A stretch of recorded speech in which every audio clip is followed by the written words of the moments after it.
It is Monday morning, and your alarm clock is screaming at you. You drag yourself out of a warm bed. You gulp down a cup of bitter coffee. You sit in bumper-to-bumper traffic for 45 minutes. And then you stare at a glowing rectangular screen for 8 straight hours. You do all of this just to afford the box you sleep in and the food you eat. You are participating in the modern economy, and you are exhausted. Now, close your eyes and rewind the clock. Rewind it back 20,000 years. You are waking up in the Pleistocene epoch. There is no alarm clock. You wake up because the sun is gently warming your face. You stretch, smell the smoke from the morning campfire, and look around at your tribe. You don't have a boss. You don't have a commute. You don't even have a concept of the word job. Which brings us to a fascinating question. What exactly did ancient humans do all day? How did they spend their time without a 9-to-5 grind? For a very long time, modern society had a very arrogant view of the past.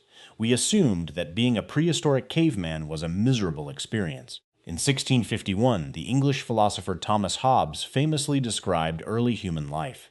He called it solitary, poor, nasty, brutish, and short. He painted a picture of early humans in a constant, desperate state of panic. We imagined them waking up terrified. We pictured them spending every waking second running away from saber-toothed tigers. We thought they scavenged for pathetic scraps of meat just to survive another miserable day. We believed that without the invention of agriculture and modern industry, humans were basically just stressed-out apes. But modern anthropology has completely shattered this illusion. It turns out Thomas Hobbes was entirely wrong. The harsh, desperate struggle for survival is mostly a myth. A myth created by modern people who were already exhausted by their own jobs. The reality of ancient human life will probably make you deeply jealous. Because for the vast majority of human history, we were rich. Not rich in money, but rich in the one resource that actually matters: time. To understand this, we have to travel to Chicago in the year 1966.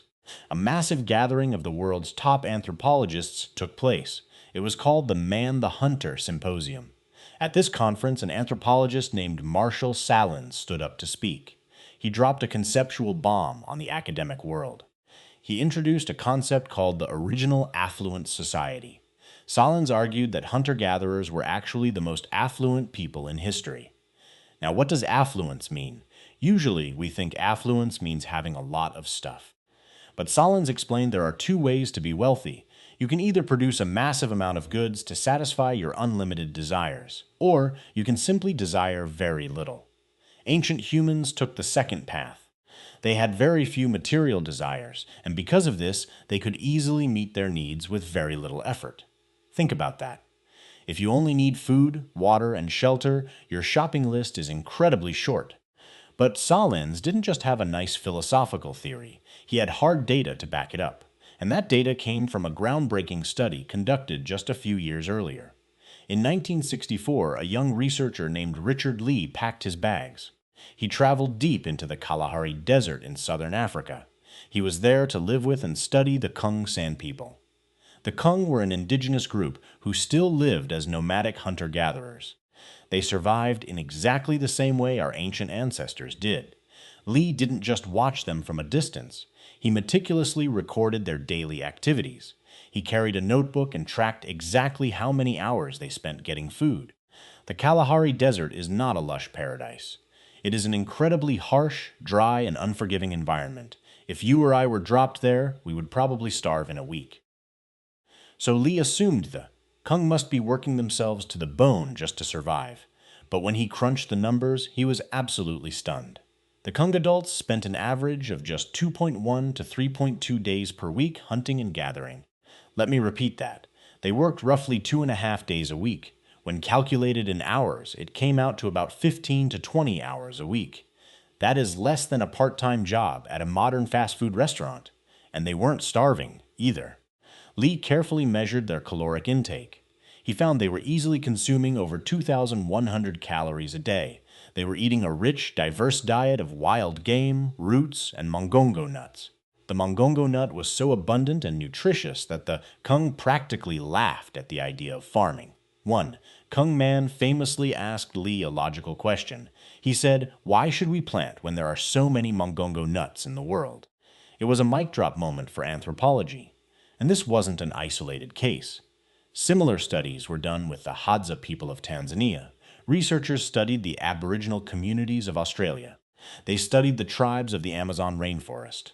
Everywhere they looked, they found the exact same pattern. Hunter-gatherers simply did not work very hard. They were lazy by modern capitalist standards, but they were biologically thriving. So, this brings up an incredibly important question. If they only worked 15 hours a week, what on earth did they do with the rest of their time? What did an ancient human do on a random Tuesday afternoon? Well, the short answer is they hung out. The long answer is that they engaged in the complex social behaviors that actually built the human brain. First and foremost, they spent a massive amount of time talking. Ancient humans were professional gossipers. British evolutionary anthropologist Robin Dunbar has spent decades studying this. Dunbar points out that in primate societies, monkeys bond by grooming each other. They pick bugs out of each other's fur to build trust, but as human brains grew larger, our social groups grew bigger too. Physical grooming simply took up too much time. If a tribe had 150 people, you couldn't possibly pick bugs off all of them. So, according to Dunbar, humans evolved a more efficient way to groom each other.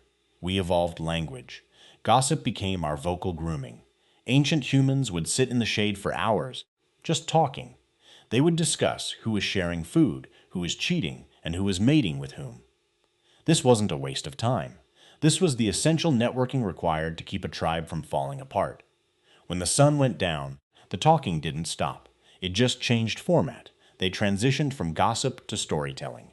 In 2020, a researcher named Mark Dyble from University College London published a fascinating study. He studied the Akta people, a hunter-gatherer group in the Philippines. He found that skilled storytellers were actually the most valued members of the tribe. They were valued even more than the best hunters. Storytellers were rewarded with more food, more social status, and more reproductive success. Why? Because stories taught the tribe how to cooperate. Around the campfire, ancient humans essentially invented human culture. They wove myths about the stars, the animals, and their ancestors. They sang. They danced. They made music with bone flutes and skin drums. They turned their 40 hours of free time into the foundation of art and religion. But they also did something else that modern humans are terrible at. They rested.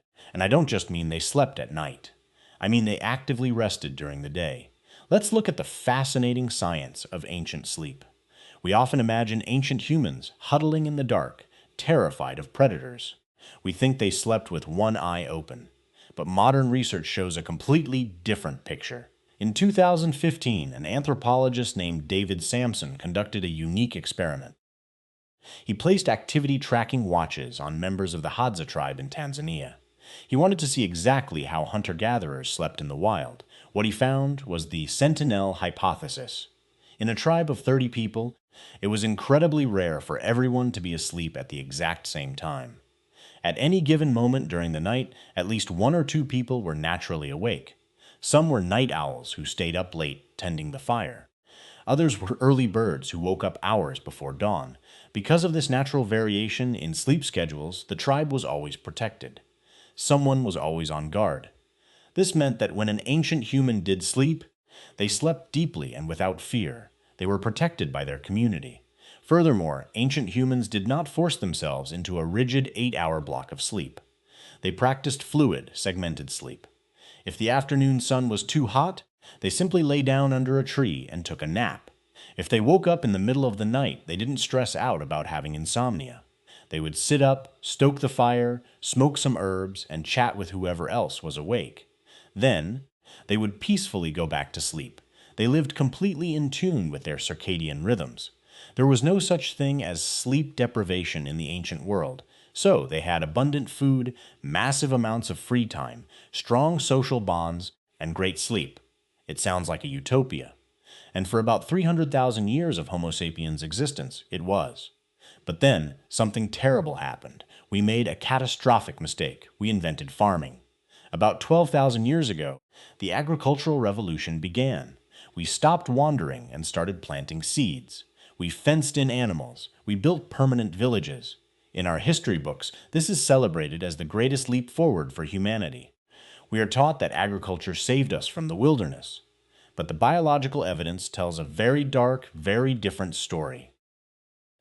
In 1987, the famous evolutionary biologist Jared Diamond published a controversial article. The title was "The Worst Mistake in the History of the Human Race." Diamond argued that the shift to agriculture was a disaster for human health and happiness, and the bones of our ancestors prove him right. Archaeologists have studied human skeletons from before and after the farming transition. One of the most famous sites is Dixon Mounds in Illinois. Here, scientists compared the bones of hunter-gatherers with the bones of later farmers who lived in the same area. The results were horrifying. When humans started farming, their physical health collapsed.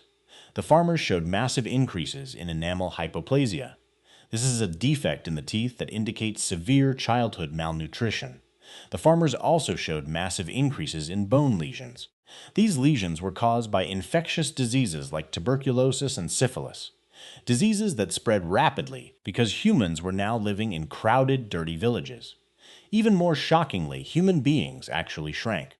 The average height of a hunter-gatherer man was about 5 foot 9 inches. After the adoption of agriculture, the average height plummeted to 5 foot 3 inches. We traded a diverse, vitamin-rich diet of wild foods for a monotonous diet of wheat and barley. We basically willingly malnutritioned ourselves.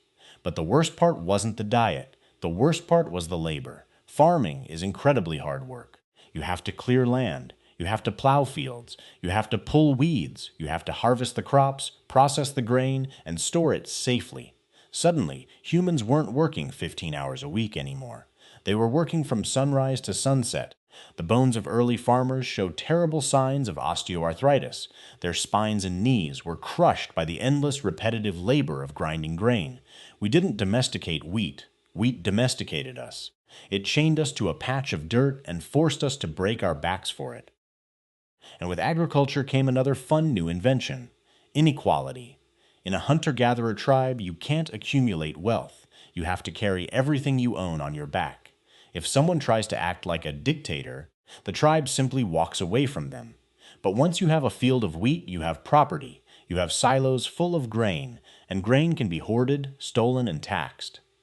For the first time in human history, you had people who had food and people who didn't. You needed guards to protect the grain. You needed kings to distribute the grain. You needed peasants to grow the grain. Congratulations, humanity. You just invented the class system. You just invented the boss. And we have been working for the boss ever since. The agricultural revolution paved the way for the industrial revolution, which paved the way for the digital revolution, which paved the way for you, sitting in traffic, dreading your morning meeting. We are biologically identical to those ancient humans who worked 15 hours a week.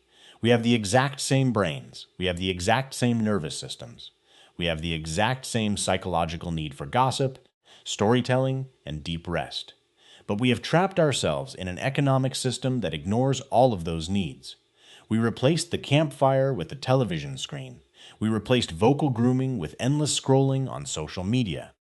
We replaced fluid, natural sleep with alarm clocks and insomnia medication. We have created a world of immense technological wonder. We have put a man on the moon and a supercomputer in our pockets. But from a purely biological perspective, we are deeply deprived. We are suffering from a massive deficit of free time. So, let's go back to the original question. What did ancient humans do all day with no jobs? They lived. They spent their days completely engaged in the present moment. They played with their children for hours on end. They crafted beautiful tools slowly and deliberately. They explored the wilderness around them. They flirted. They joked. They fought and forgave. They didn't separate their lives into work time and free time. To an ancient human, hunting wasn't a job. It was an adventure. Gathering berries wasn't a chore. It was a social event with your best friends. Life was a continuous, unified stream of experience. Now, nobody is suggesting that we burn down our cities and go back to living in caves. Modern medicine is fantastic.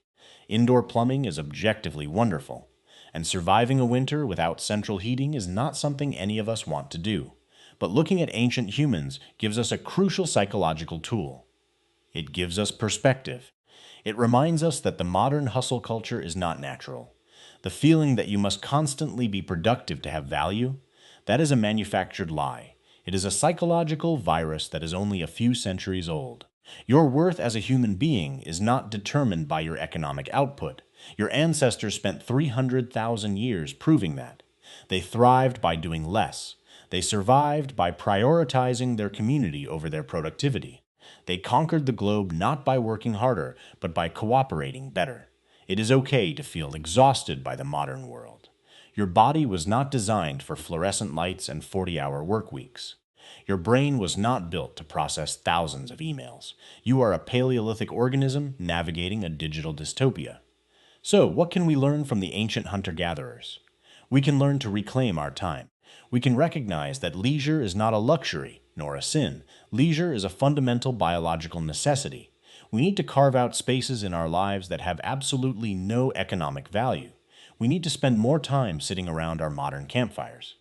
We need to prioritize face-to-face storytelling over digital broadcasting. We need to allow ourselves the grace to simply rest when we are tired. Because every time you choose to take a nap instead of answering an email, you are rebelling. Every time you spend an hour just talking with a friend with no agenda, you are reconnecting with your deep ancestry. You are stepping out of the agricultural trap. You are remembering what it actually means to be human. In the end, the greatest invention of ancient humanity wasn't the spear. It wasn't fire. It wasn't the wheel. Their greatest invention was a society that prioritized human well-being over endless labor. They understood that the ultimate goal of survival wasn't just to keep breathing. The goal was to have the time to actually enjoy the fact that you are alive, to watch the clouds move across the sky, to hear the laughter of your tribe, to feel the warmth of the sun on your skin without worrying about the time. We have built a world that is incredibly wealthy in things, but we have bankrupted ourselves of time. Perhaps the next great leap in human evolution won't be technological. Perhaps it will be philosophical. Perhaps it will be realizing that Marshall Sahlins was right all along. We don't need to produce more to be rich. We just need to remember how to desire less. We need to remember the wisdom of the Kung, the Hadza, and the Agta. We need to remember that a successful day is not one where you cross 50 items off a to-do list. A successful day is one where you connect, you rest, and you simply exist. So tomorrow, when your alarm clock rings, remember who you really are. You are not a machine designed to generate profit. You are a descendant of the most successful affluent survivors in planetary history, and it might be time to start acting like it. Take your time back, go talk to your tribe, and maybe, just maybe, take a nap. Your ancestors would be proud. They wouldn't understand your commute. They wouldn't understand your spreadsheets. But they would absolutely understand your desire to sit under a tree and do nothing. Because doing nothing is exactly what built the human soul. Think about that. The next time you feel guilty for resting, let that guilt go. Guilt is an invention of the farmers. Freedom is the legacy of the gatherers. We spent hundreds of thousands of years perfecting the art of a peaceful afternoon. It is written in our DNA. It is echoing in our bones. We just have to be quiet enough to hear it. The modern world is loud, demanding, and constantly urgent. But urgency is mostly an illusion. The stars haven't changed since the Pleistocene. The rhythm of our breath is exactly the same. The comfort of a good story told among friends remains our greatest medicine. We don't need to hunt saber-toothed tigers to be brave. And we don't need to work 80 hours a week to be worthy. We just need to be human. Ancient, beautifully lazy, deeply connected humans. That is the real story of our past. And hopefully, if we are smart enough to learn from it, it can be a blueprint for our future. A future where we finally stop running. A future where we look around, see the abundance we've created, and finally sit down. The fire is lit. The tribe is waiting. The work is done. It's time to remember how to live. Because true affluence has always been, and will always be, having the time of your life. Literally. The choice is entirely up to you. You can keep living like an exhausted machine. Or you can embrace the ancient wisdom of your blood. You can choose the fire. You can choose the story. You can choose the rest. Welcome back to the original affluent society. It's been waiting for you this whole time, just beneath the surface of your busy, modern life. Take a deep breath, step out of the rush, and reclaim your ancient birthright, the birthright of time, the birthright of peace, the birthright of simply being, no job required, no boss to report to, Just you, the earth, and the people you love. The ultimate human victory. Hidden in the past, pointing the way forward. Stay curious. Stay rested. And never forget where you came from.